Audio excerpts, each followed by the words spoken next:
Assalamualaikum warahmatullahi wabarakatuh. Jumpa lagi dengan channel Nal Terarah. Pada kali ini channel Nal Terarah akan menyoroti tentang persoalan kegaduhan Al-Zaitun di negeri kita ini ya. Para kaum muslimin diuji sekarang ini dengan dengan fenomena Al-Zaitun yang membuat gaduh. Bukan hanya dalam bidang agama, tapi juga terkait dengan bidang politik dan hal-hal hukum lainnya.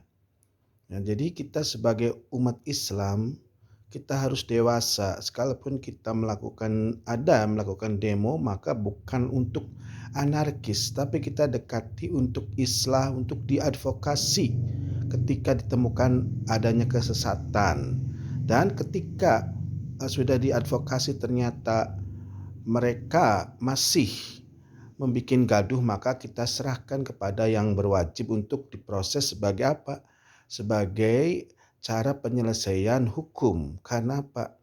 Karena ketika umat beragama ajarannya itu dipontar-pantir, dipermainkan, nah itu adalah salah satu ciri penodaan agama.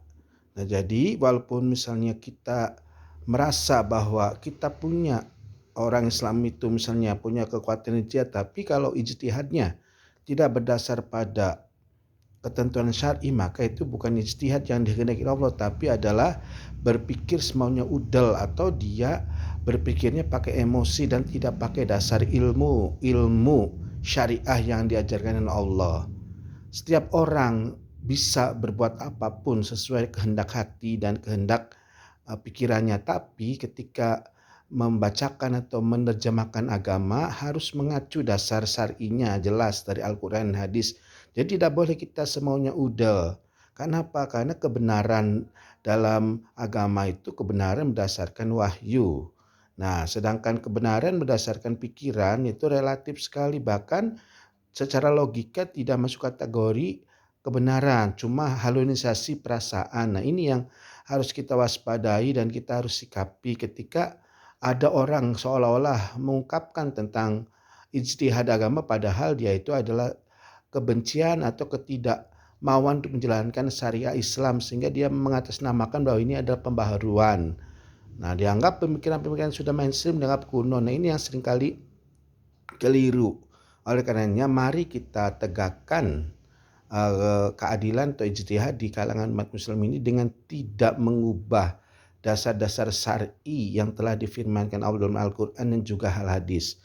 Demikian dari channel Naltara. Mudah-mudahan situasi di negeri kita yang masih gonjang-ganjing terkait dengan masalah Zaitun ini bisa terselesaikan, dan mudah-mudahan Al-Zaitun bisa diselamatkan dalam arti harus dibina untuk pengembangan kurikulum dan keagamaannya serta praktek keagamannya. Sebagai kata akhir, wabillahi taufiq wal hidayah. Wassalamualaikum warahmatullahi wabarakatuh.